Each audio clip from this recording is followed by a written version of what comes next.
Coach, you're the American East champions. Everybody doubted the program over the last few weeks, especially the New York Times. But now, I've asked you the question before, do you feel validated at the program? But only 2 have ever come back to win the series, so that is good news as the B-Sens tonight look to sweep the Charlotte Checkers at home, trying to send the fans home happy.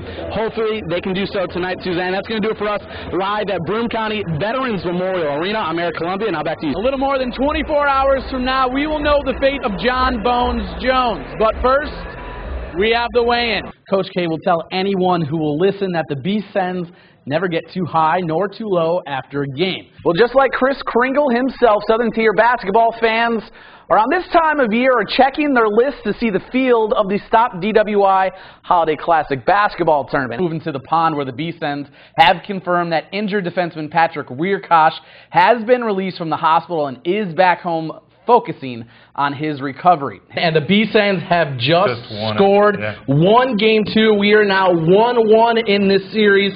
I'm trying to hear who scored the goal, but exciting news nonetheless. UFC 145, the big fight. The Endicott native John Bones Jones taking on Sugar Rashad Evans. It should be a good one.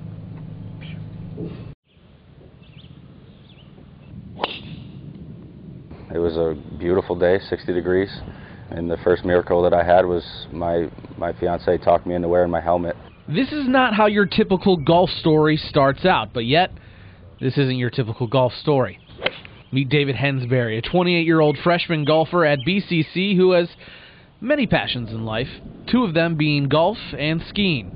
But it was one of them that almost cost him his life 7 years ago. We all went up to the top of the mountain. We were stopped on a trail called Uncas, and everybody said, all right, we're going to go. 10 yards later, I was in the woods sliding on my back. The ski patrol said that I hit the first tree going about 40 miles an hour, and that initial impact is what broke my neck. After the accident, David spent 9 days in a medically induced coma. After that, he underwent surgery to repair his 7 broken vertebrae, 6 ribs, his collarbone, scapula, and jaw. It's a time in his life he's reminded of every day, but it's one in particular thought, the thought of losing golf, that hit him the hardest. I'm an emotional guy, and you know, the thought of never being able to golf again, which is one of my greatest passions in life, was devastating. But with the help of his family, David got through the rigorous rehab and slowly worked his way back onto the course. This summer, David heard that his former hockey coach, Pat Collins, was the head coach of golf at BCC, so David figured he'd give college golf a try. He had no idea, you know, that I was even still around, and I just called him out of the blue. I found out he was the golf coach. I called him out of the blue, and I said, you're never going to guess who it is. I knew that he'd played in some local events, but I didn't know to what caliber of a golfer that David was. This Sunday, the pair will travel out to the NJCAA National Tournament in Jamestown, bringing this comeback story full circle.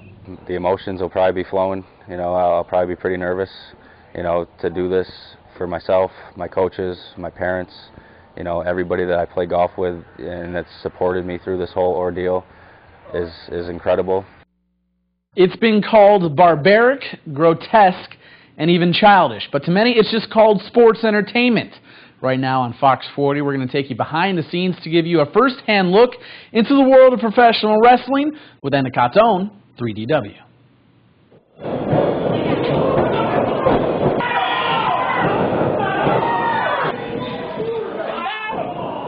There are 2 things professional wrestlers will tell you. 1, wrestling is not easy, and 2, wrestling is definitely not fake. There's been times I've been powerbombed on a trash can and it cut into my back and my shoulder. I've had over 15 concussions. Almost ruptured my spleen. I spent 24 hours in the hospital once. They thought they were going to have to take my spleen out, but luckily the swelling went down and I still got her. To continue to wrestle after suffering injuries like these, it takes desire, determination, and dedication. The 3 pillars of 3DW wrestling and a cutthroat business like wrestling in general. Here at 3DW, we want guys to come in and treat this as if they were trying out for the big time. We want them to know that you have to have a hunger, you have to have that desire, determination, dedication, because if you're going to be a pro wrestler and you ever want to go to the big time, you got to bust your butt. I'm going to give you one more chance, all of you, to get in that ring and do this right, and if you don't do it like you did Sunday and Tuesday, it's all hard. You're not working Friday night. For many wrestlers, this is not their full-time job. After working 9 to 5, 40-hour-a-week, Monday through Friday jobs, they spend their weekends driving hundreds of miles to a gig that pays little to no money.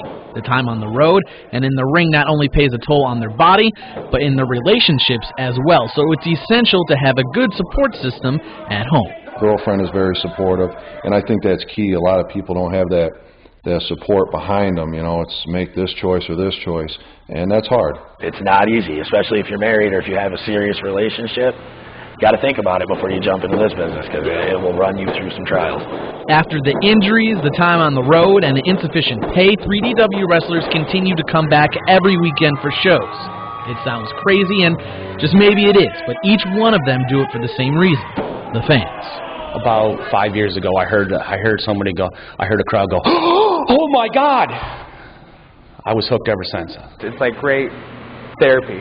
You know, I get to go out and be a complete jerk to people, and they love it. People love it, and they keep coming back to that. I mean, that's the coolest thing in the world. Well, when you think of high school football, you think Friday night lights, cheerleaders, and touchdowns. But during this week's Friday Night Focus, we'll show you why you'll be thinking about your favorite fight song as well.